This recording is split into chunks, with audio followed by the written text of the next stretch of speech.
Mirëmbrëma, data 24 maj 2026, jam këtu në një park këtu jashtë në Roma, afër shtëpisë.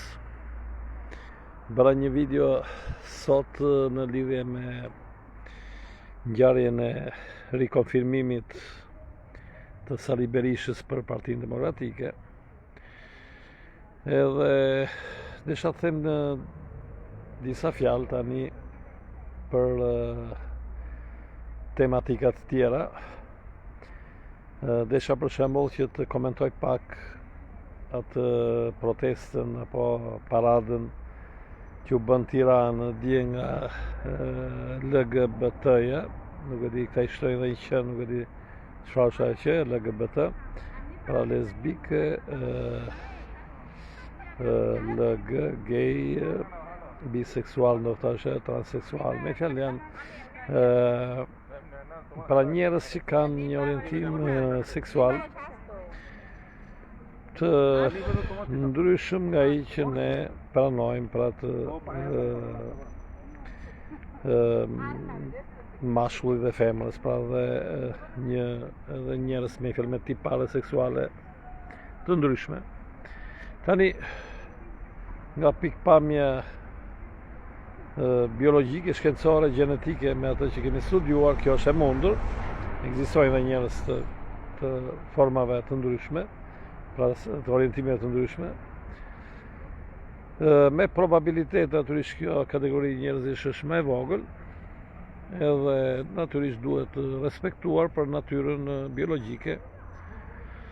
Pra nuk duhet absolutisht të diskriminohet, duhet jemi kreatyre për të mos u diskriminuar. Problemi është një diçka tjetër, pastaj janë këto daljet publike të tyre, janë ekzibicione publike që dalin me ekstravagancë dhe me parullat që vendosin, për shembull që vendosën parullën Tiranë gjithë për familjen.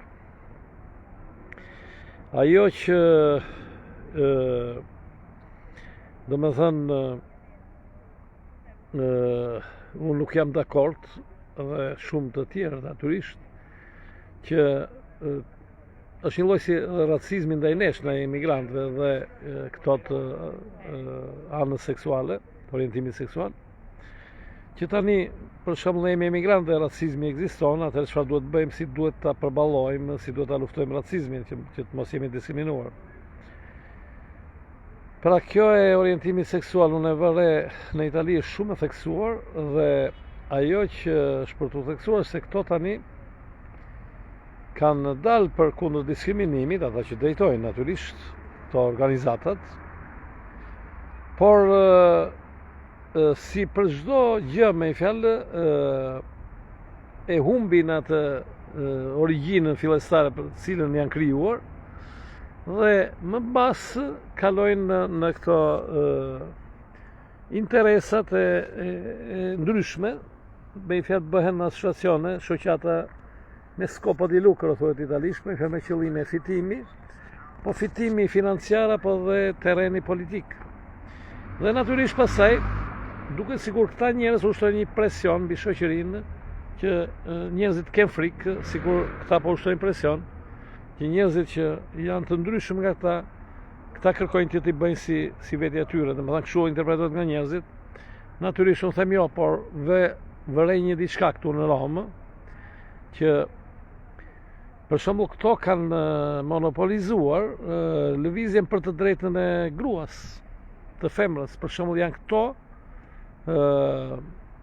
që kanë orientim seksual të ndryshëm nga ne, po e quajmë normalet, por normalet janë dhe ata në mënyrën e tyre, sepse çdo gjë është normale në fund fare, çdo gjë është natyrale.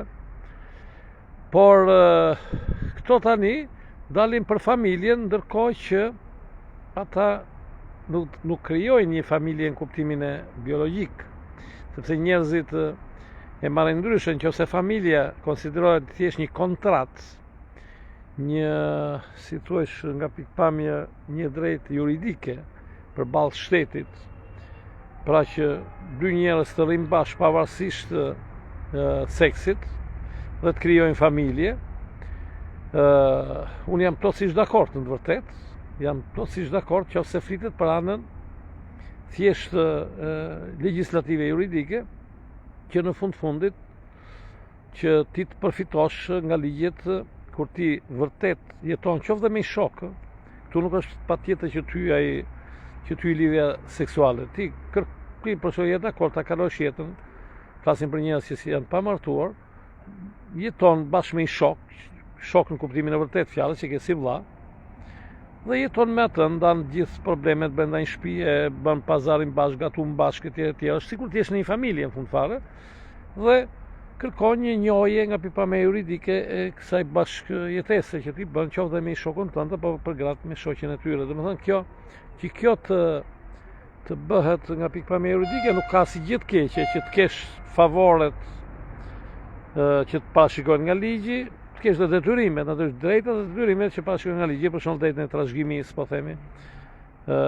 Domethënë sot sidomos dhe emigracioni na ka bërë që shumë herë të ndajemi nga ta vëllezërit tanë biologjik që kemi për shkak distancave dhe na vjen në ndihmë më shumë një shok këtu në emigracion. Atëherë në momentet kur njëri nuk jeton, që të shoku jot, nëse ti vërtet ke qëndruar shumë me atë, të ketë të drejtë nga pikpamja e ligjit, për shkak që të trashëgoj, po themi, një shtëpi apo ku diun një pronë në këtë kuptim.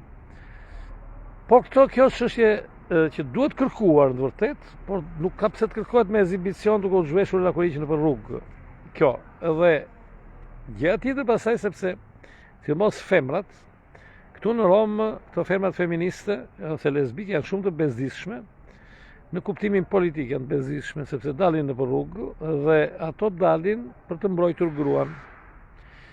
Dhe e kanë monopolizuar, si thua, këto qendrat e antiviolencës, janë këto femra që janë lesbike, pra me orientim që nuk e duan mashkullin, pra ato duan të krijojnë familje me një femër. Është drejtë e tyre, por fakti që ato pastaj bëhen protagoniste të këtyre qendrave të dhunës, bëhet problem në momentin për shembull që njëra prej tyre, po themi, bën avokate në një gruaje që është dhunuar në kapsu një dhunë, për shembull një grua që s'është si ato, se këtu lind problemi që nëse këto bëjnë shërbimet, po themi brenda vetes tyre, aty s'ka asnjë problem.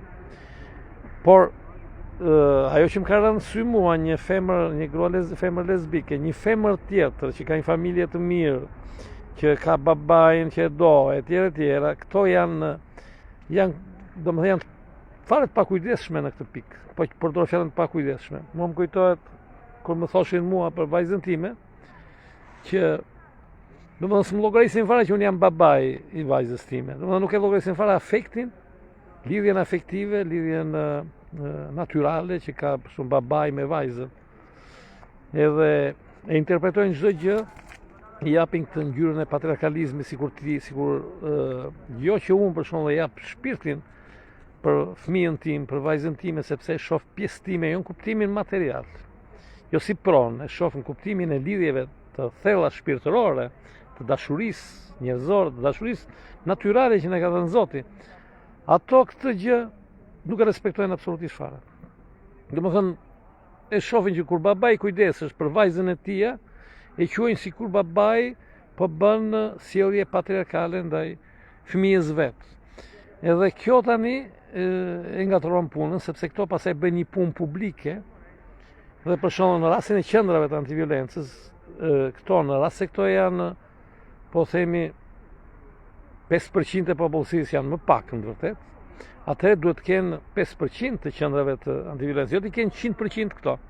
Se kur bëhet festa e 8 marsit, nuk dalin 95% shi, s'përfaqësohet fare 95% shi grave të tjera. Shkojnë këto dhe bërtasin këto për drejtën e gruas, kur realisht kjo është eksperiencë ime, ndofta gaboj, këto e urrejnë atë 95% e gruas tjetër, ose kanë xhelozi, nuk e duan në vërtet. Kjo është konstatimi që kam bërë unë këtu konkretisht në Rom. Do të thënë, ti nuk mund t'ja besosh për shembull një këtyre grave, jo se unë kam gjë me ato, por për shembull mbrojtjen nga pikpamja ligjore, kur i ka ndodhur një dhunë një vajze për shembull që s'është si ato, unë për veten time e shoh me shumë rezervë që të besosh me fjalë që mbrojtja do të jetë e mirë nga pikpamja ligjore, ose nëse është një prokuror, nëse është një gjykatës e tjerë. Orientimi seksual i saj ndikon pastaj tek sjelljet në punë. Me fjalë, nuk e bëjnë me dashje natyrisht, por kjo është ajo që unë nuk jam dakord me thënë. Këto duhet luftojnë kundër diskriminimit, por jo të invadojnë, të okupojnë pastaj hapësirat e këtij 95% tjetër pastaj. Sepse këto dalin, po duhet dalim dhe ne, se dhe ne jemi të diskriminuar, në kuptimin, nëse këto ushtrojnë presion mbi shoqëritë që të bëhen njerëzit edhe si këta, sepse si secili prej nesh i ka rënë ka nga një eksperiencë. Më ka rënë rasti këtu në Rom, njerëz që janë të devijuar seksualisht, pra që janë homoseksual, dhe ti shkon për një punë tek ata, për shembull kam shkuar për mësim, po themi dhe ato fillojnë të ngacmojnë me duar e kujtun e tjerë, domethënë si ngacmon ti. Ne nuk e bëjmë këtë që ti ngacmojmë ata. Domethënë në këtë kuptim, duke siguria në thëmë shumë ata na sulmojnë se sa i sulmojmë neve.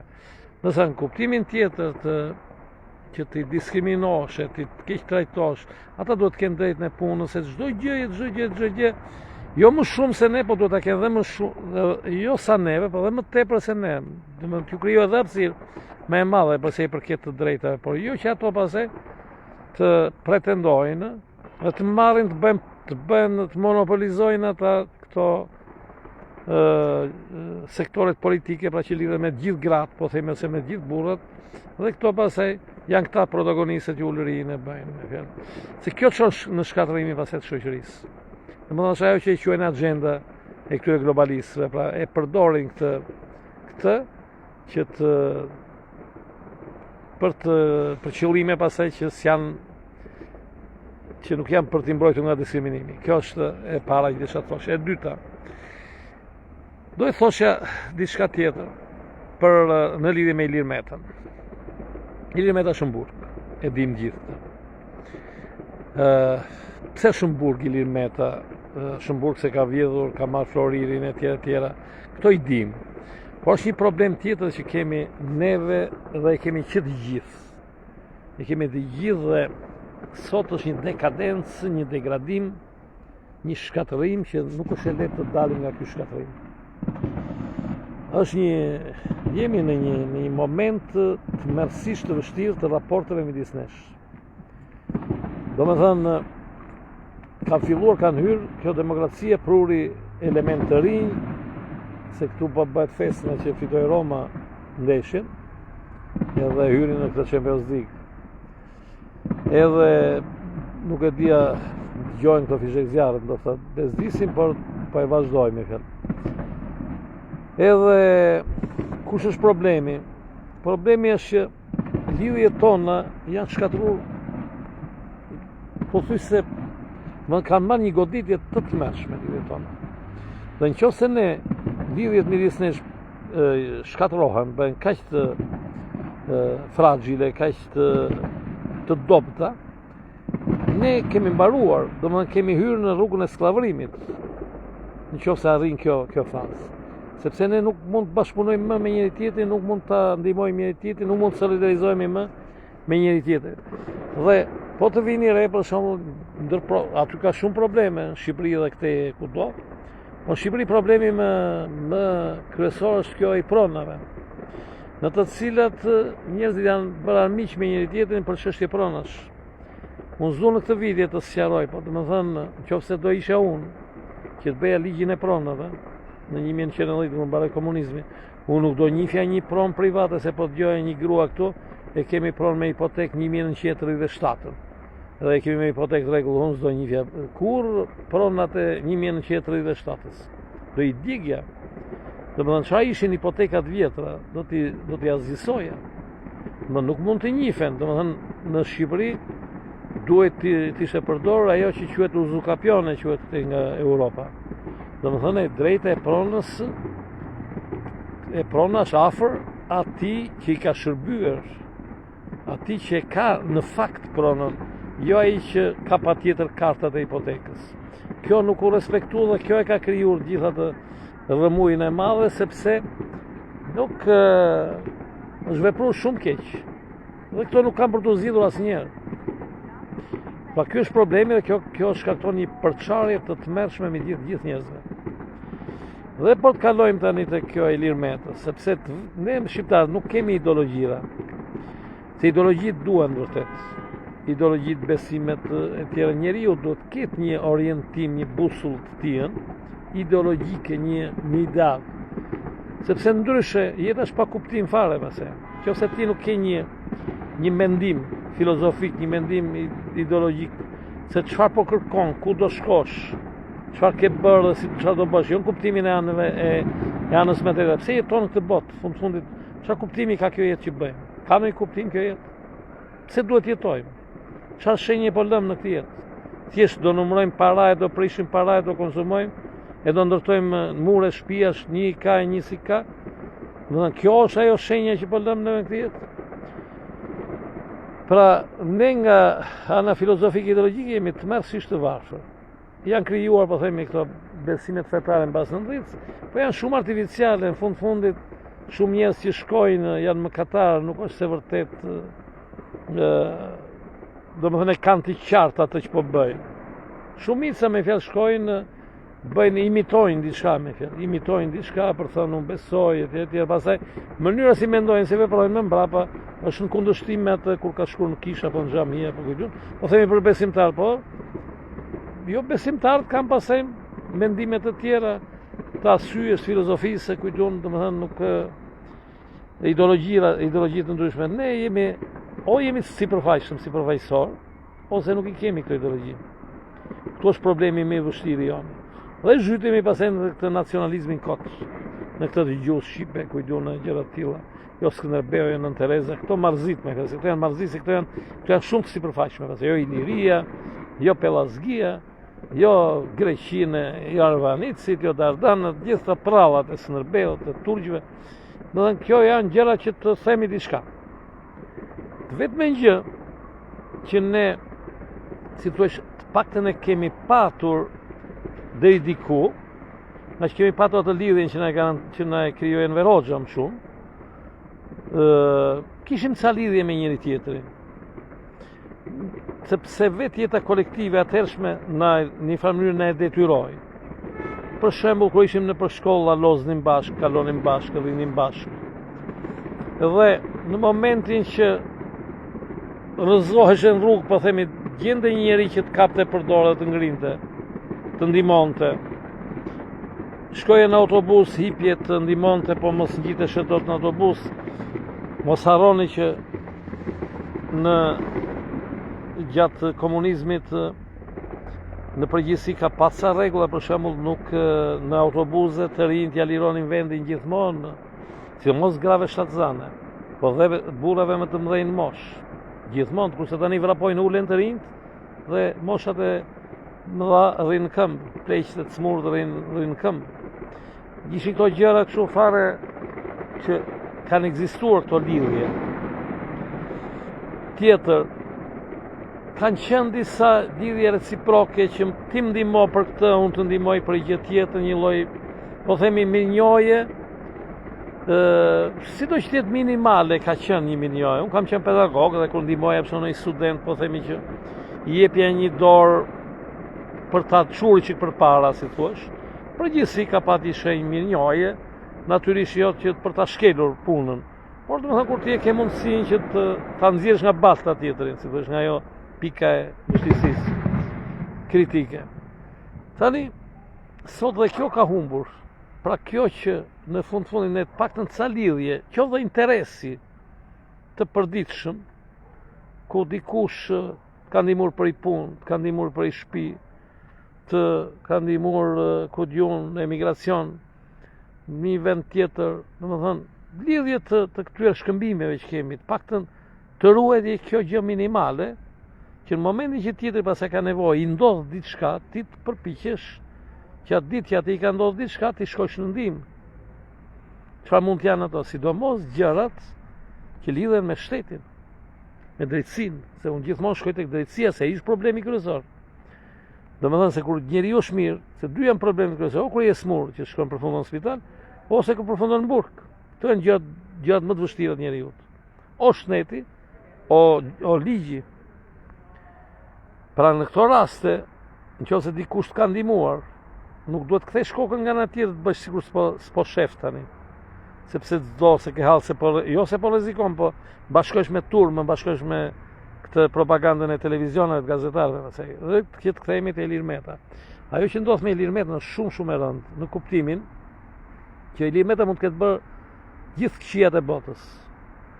Por fakti që Ilir Meta ka patur lidhje me shumë njerëz, lidhje interesi, sepse ideologjikë s'ka. Interesi në kuptimin e punës, në kuptimin e përmirësimit të një jete personale, të një jete individuale, të jete familjare, në ka patur këto kontakte personale të tijat, nuk i ka patur me mua, s'pak, po me ata që i ka patur, dhe që tani ai lihet komplet vetëm. Domethënë kjo është, nëse kemi arritur deri në këto nivele, kjo tregon që vërtet kemi mbaruar. Le ta shaj kush të doj atë që ka vjedhur Floririn e ka bërë, po një njeri i cili është ndihmuar prej atij në një moment vështirë, ai duhet moralisht me një fjalë, në një farë mënyre të kujtohet për këtë gjë. Se nëse nuk kujtohemi, nëse të gjithë kemi përfunduar këtu, atëherë këtu ka mbaruar. Vërtet nuk kemi çfarë të bëjmë më pastaj. Domethënë se kot tani të pretendojmë se politikanët janë të këqij dhe s'po del njëri të na drejtojë tamam me kujtun atje, kur neve kemi arritur në këtë nivel kaq të ulët. Pra, sepse duket qartë që SPAK-u është bërë me qëllim për të eliminuar Ilir Metën. Duket shumë qartë tani, sepse dhe Sali Berisha u vendos në krye të Partisë Demokratike, me keqja ai 30 deputet do i ketë gjithmonë, me keqja, me fundit. 1/4, 1/5 në parlamentit ai do i ketë gjithmonë. Dhe sikur të krijohen parti të tjera, kjo do mbetet. Kështu që ai, duke qenë kryetari i partie, etj, domethënë ai familjen e tij ka mbrojtur, privilegjet e tij mbron, atë klanin e tij ai mbron. Dhe u duk ky rikthimi i Sali Berishës, që u duk sikur po goditej Sali Berisha, në të vërtet SPAK-u s'ka nga bërë për këtë. Domethënë SPAK-u i bie që këta kanë goditur Sali Berishën me qëllim pastaj që Partia Demokratike të vinte në një dimension më të vogël ajo që erdhi, rikthehet përsëri, afërsisht si 97-ën është ka ndodhur, dhe rikthehet përsëri Sali Berisha, por kjo shoqërohet me goditjen e Ilir Metës, goditjen e ashpër, dhe gjohet pastaj me sa ministra të Partisë Socialiste. Por qëllimi kuptohet që ka qenë eliminimi i Ilir Metës. Po eliminimi i Ilir Metës përse? Jo Ilir Metës thjesht si person, Ilir Metës kuptimin e të menduarit shqiptarëve që ti më jep këtë, unë t'jap këtë.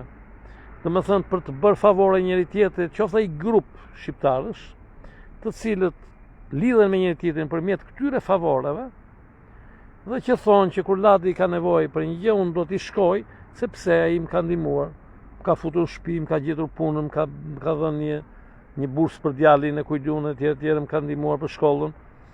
Dhe jam i detyruar në një farë maset, në një farë mënyrë t'i shkoj sepse ai më ka ndihmuar.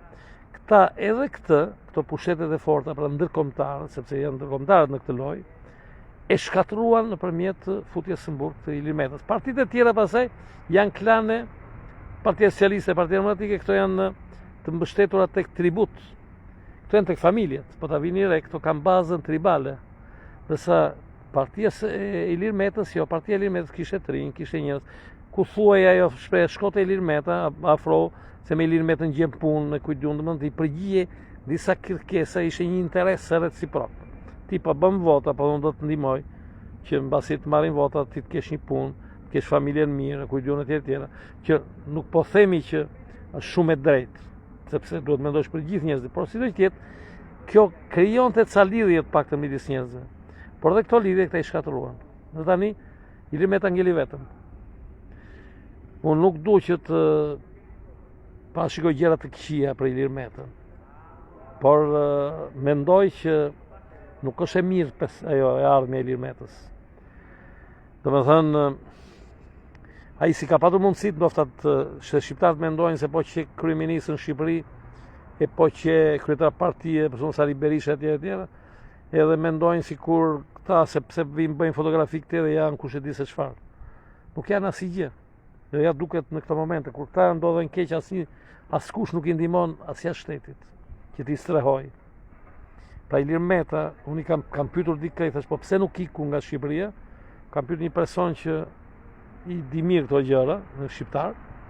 Edhe përgjigja që i kishte e njifte nga afër Ilir Meta, më tha që Vladi tha ku do shkonte, kush e priste Ilir Metën, kush e pranonte Ilir Metën, nuk e pranonte askush. Dhe pse ke para, nuk të pranon askush.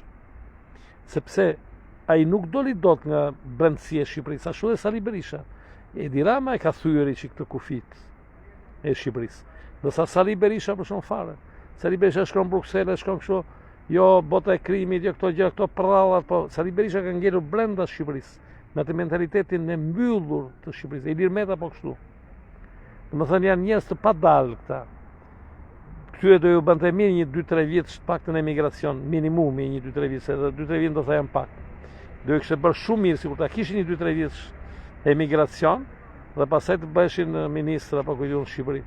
Do ju bënte mirë për veten e tyre, këta nuk e dinë as po ta vini re as Sali Berisha. Këta kujtojnë për shkak se emigrantët ai kur ka ardhur Sali Berisha, nuk e di vizit këtej në Italia ku ka ardhur, kur emigrant nuk e di kur, nëpërmjet videokonferencës. Domethënë ai i bindur që emigrantët ja kanë dalë të gjithë, janë pasuruar të gjithë. Domethënë prralla budallëqe, sepse nuk e di, aq e di, ose jep shifra për shembull që në Shqipëri po themi ka son çmimet në njëre tjetër, sikur këtej jetohet 6 herë më shumë më mirë se sa në Shqipëri, kur në të vërtetë sot është pothuajse e njëjta gjë.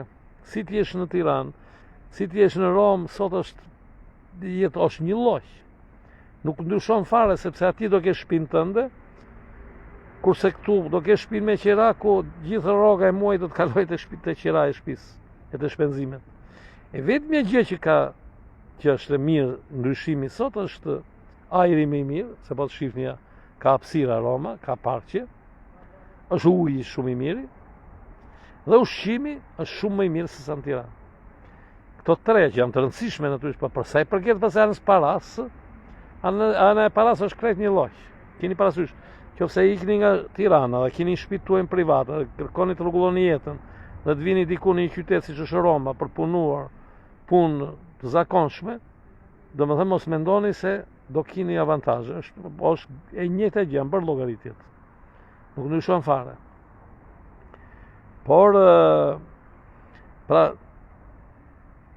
këta ishin padalë dhe Ilir Meta nuk du të bëjë thash parashikime, por e ardhmja e Ilir Metës është vërtet, unë e mendoj që do jetë shumë e keqe.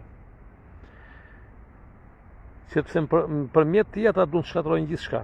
Ndërsa pjesa pastaj deputetëve që kanë hyrë në partinë e Lirisë, të partinë e Ilir Metës janë në parlament, ata sigurisht direkt mbas goditjes së Ilir Metës shkarkohet komplet partia e Ilir Metës, shkrihet, dhe këta bëhen deputet Partisë Demokratike, sepse këta i kanë shërbyer më shumë Partisë Demokratike, po ta vini re, ai Blushi etj.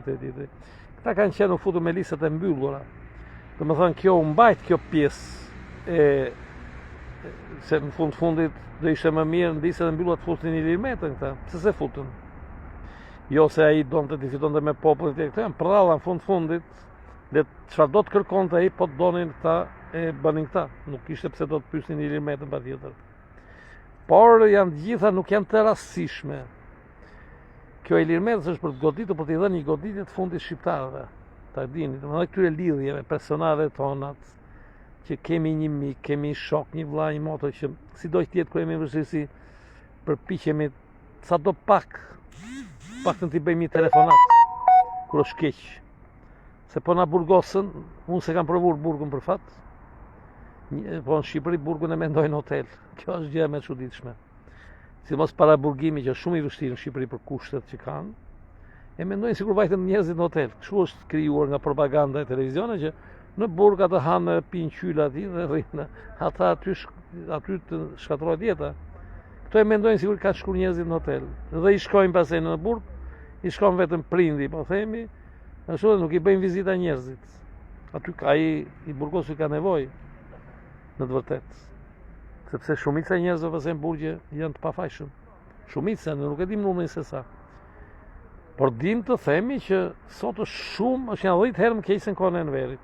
Këta na nxjerrin jo spaçin atë, po burgjet janë më keq se spaçi i dikurshëm. Por s'ka ujë se ekziston. Uji atëherë ka qenë i mirë paktën, ka qenë ujë mali. Ushqimi i pakët po ka qenë biologjik. Sot s'ke as ujin as ushqimin. Me kuptoni çfarë skandali është, do të çoj familje, po s'pati familje që të jetë keq nga ana ekonomike si do e bëjnë. Edhe tani kjo është ajo shumë e trishtueshme për gjithë, nuk e di ku kemi arritur shumë. Domethënë në kushte çik më të rregullta, sikur të ishim më njerëz, çfarë them unë, 20-30 veta duhet të rrinin natë ditë derisa Ilir Meta të lirohej. Duhet të rrinin aty natë ditë flinin me çadra derisa i të lirojë, le të ketë bërë çfarë doj. Domethënë nuk ka, jo ka vjedhur, gjithë kanë vjedhur. Nuk ka njeri në Shqipëri që o ka vjedhur o ka patur mendjen për vjedhur, po s'ka mundur të vjedhë. Domethënë se ashtu ka qenë sistemi, këtë sistem bën këta, pa rregullt. Ajo vjedhja është edhe e formave nga më të ndryshmet.